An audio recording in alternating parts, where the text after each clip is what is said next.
Det der med, at alle og enhver bare kan komme og svinge en støvsuger og lige gøre rent på et kontor, sådan er det ikke.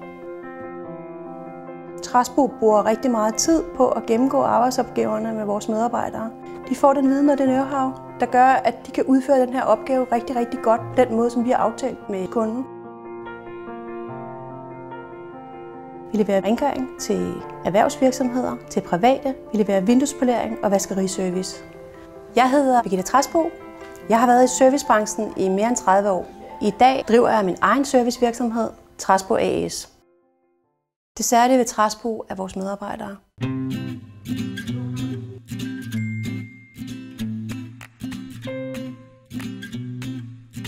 Hos Træsbo er vi både store og små.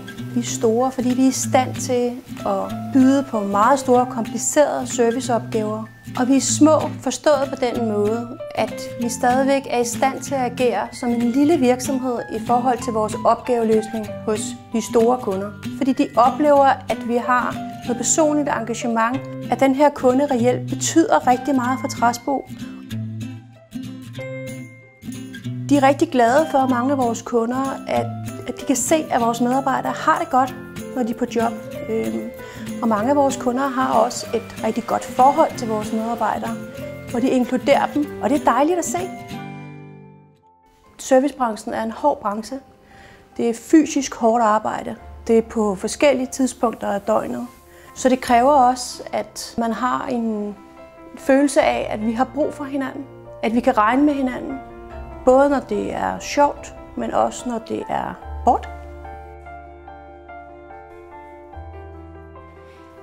De kunder, der vælger Træsbo, de går op i, at vi er en virksomhed, som er ordentlig. Vi arbejder efter ordnede forhold. Vi har en meget kort kommandovej. Vi er gennemsigtige, og vi har nogle rigtig dygtige medarbejdere, der tager ejerskab for deres opgaver.